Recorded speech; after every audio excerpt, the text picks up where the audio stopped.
National টিমটা তো perform করার জায়গা, সেইখানে আমি উইকেটের দোহাই দিয়ে এগুলি এক্সকিউজ কিন্তু আসলে গ্রহণযোগ্য না। কারণ পারফর্ম করতে গিয়েছি, আমরা ন্যাশনাল টিমে খেলছি, ন্যাশনাল টিম ওইখানে যেই পরিস্থিতি হোক সেখানেই পারফর্ম করতে হবে। আসলে এটা তো রেগুলার একটা প্রোগ্রাম, প্রত্যেক বছর আমরা চার থেকে 6 মাস, মোস্টলি 5 মাসেরই হয় প্রোগ্রামটা। এর ভিতরে আমাদের যেগুলি থাকে conditioning camp, plus skill training, আর আমাদের কিছু রেসিপ্রোকাল ট্যুর হয় আমাদের যাদের সঙ্গে এমওইউ করা আছে। তো সেই কান্ট্রিজগুলির সঙ্গে আমাদের যেই সিরিজটা হয়, এর বাইরে ধরেন এবার নতুনত্বের কথা যদি বলেন, যে আমরা একটা যেই ট্যুরের কথা বললাম, যে আমাদের ট্যুরের সঙ্গে একটা টুর্নামেন্টে পার্টিসিপেট করার একটা আলাপ আলোচনা চলছে।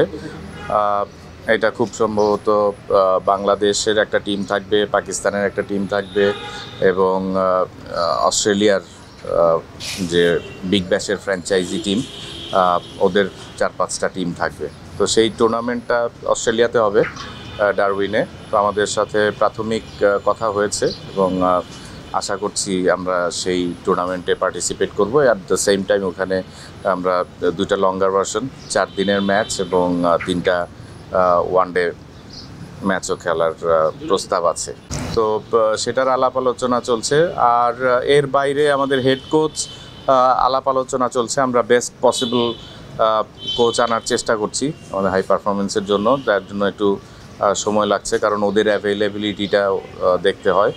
সো সেই ক্ষেত্রে বাট খুব তাড়াতাড়ি হয়ে যাবে। আমাদের ইন্টারভিউ প্রসেস চলছে, আমরা কয়েকজনের ইন্টারভিউ করছি, অলরেডি করেছি, এবং সামনে আরও কয়েকটা ইন্টারভিউ করব। সো সেটাও যথেষ্ট অগ্রগতি আছে।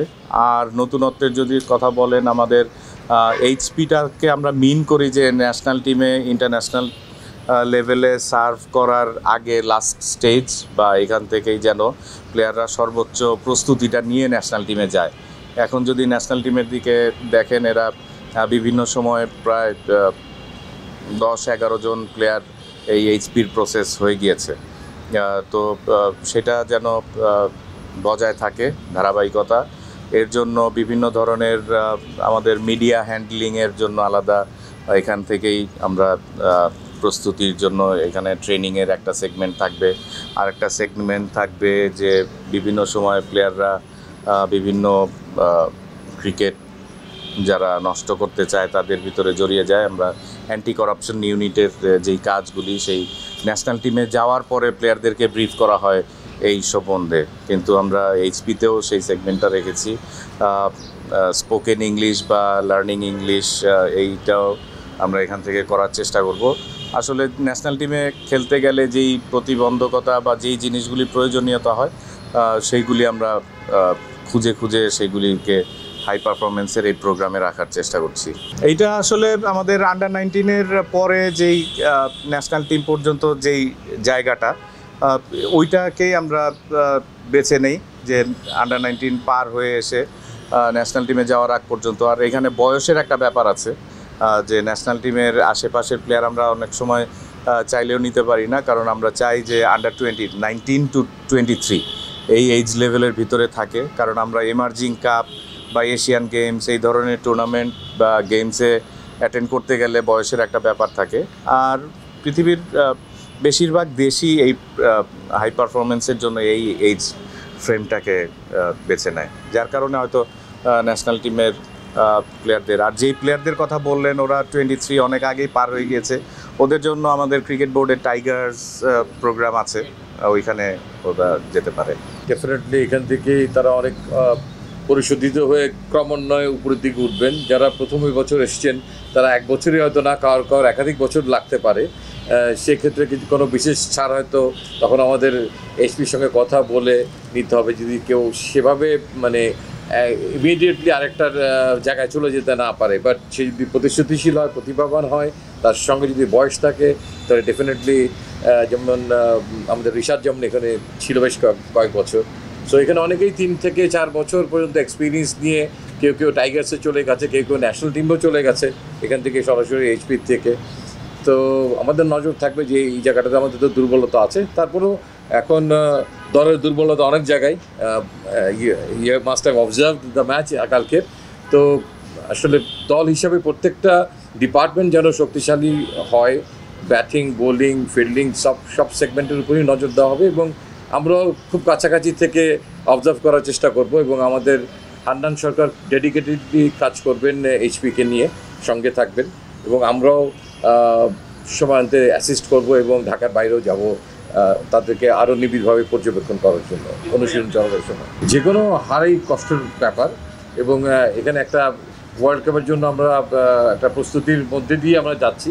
তো নিশ্চয়ই it's bit disappointing, no doubt about it, because একটা দুটো বিচ্ছিন্ন পারফরমেন্সের থেকে দল হারলেও যদি দলগত পারফরমেন্সটা ভালো হয়, প্রত্যেকটা ডিপার্টমেন্ট ওয়াইজ যেটা এক্সপেক্টেড ছিল সেই জিনিসটা ক্লিক করছে না, সেই জন্যই আই থিঙ্ক দুশ্চিন্তার কারণটা একটু বেশি। আমার মনে হয় আজকে আমরা এইচপির প্রোগ্রাম নিয়ে কথা বলতে এসেছি, সো দ্যাট এইচপির মধ্যে আমরা সীমাবদ্ধ থাকি। না, পয়েন্ট অফ ভিউ তো সবার মতো একই। বাংলাদেশ টিম হারলে আমার বোর্ড ডিরেক্টর হিসাবে আমার যেরকম খারাপ লাগে, আমি ফর্মার ক্যাপ্টেন হিসাবে আমার খারাপ লাগবে, আপনি যেহেতু স্পোর্টস রিপোর্টিং করেন, ক্রিকেট কভার করেন, আপনারও খারাপ লাগে। বাংলাদেশের সবারই খারাপ লাগে বাংলাদেশ হারলে পরে। বাট আমি চাই যে বাংলাদেশ ভালো খেলুক, হারতে পারে, বাট খেলাটা ভালো লাগে নাই।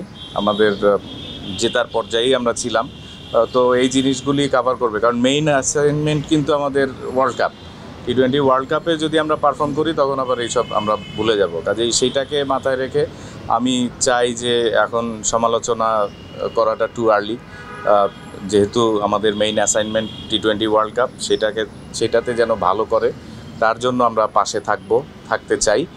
আর আমাদের বিশ্বাস আছে বাংলাদেশ ভালো করবে। একটা ম্যাচ হেরেছি, এতেই আমি হতাশ হতে চাই না। সামনে আমেরিকার এগেনস্টেও আরও 2টা ম্যাচ আছে, বাট আমাদের আসল যেই T20 ওয়ার্ল্ড কাপ সেখানে ঘুরে দাঁড়াক, সেটাই আমি আশা করি।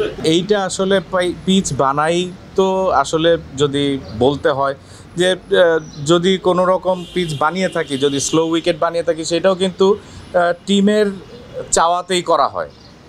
তো এখন যদি আমরা সেই প্রশ্নটা করি যে তোমরা উইকেটের অজুহাত দাও বিদেশ গেলে, তাহলে দেশে আমরা উইকেট যেইভাবে বানিয়ে দিই, যেভাবে আমাদের সবাই হোম কন্ডিশনের একটা অ্যাডভান্টেজ নেয়, তো টিমের চাওয়া থেকেই কিন্তু সেটা করা হয় যে টিম কোন উইকেট দিলে টিম পারফর্ম করতে পারবে, কীরকম উইকেট থাকলে টিম পারফর্ম করতে পারবে, সেই রিকোয়ারমেন্টটা কিন্তু চাহিদাটা টিম থেকেই তো আসে।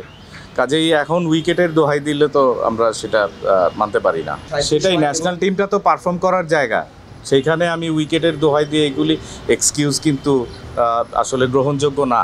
কারণ পারফর্ম করতে গিয়েছি, আমরা ন্যাশনাল টিমে খেলছি, ন্যাশনাল টিম ওইখানে যেই পরিস্থিতি হোক সেখানেই পারফর্ম করতে হবে। আগামীতে আমাদের খেলার মাধ্যমে অনেক কিছুর প্রশ্নের উত্তর বেরিয়ে আসবে। তো লেটস ওয়েট। একটা ম্যাচে definitely is a disappointing start, but let's hope for the best. আমরা রাইট জায়গায় যদি আমাদের ফর্মে পিকটা ফেরত পাই বা সে পিকে থাকতে পারি, I will be happy. But definitely এই সমস্ত জায়গার থেকে ভুলভ্রান্তিগুলো আমার খুব দ্রুত আমাদেরকে মেরামত করতে হবে। আমাদের হাতে খুব বেশি সময় নেই আসলে বিশ্বকাপের আগে। Thank you. For more updates, subscribe to our YouTube channel and click on the bell icon. Follow us on Facebook and Instagram. Download T-Sports app to enjoy exciting games and highlights. Visit tsports.com.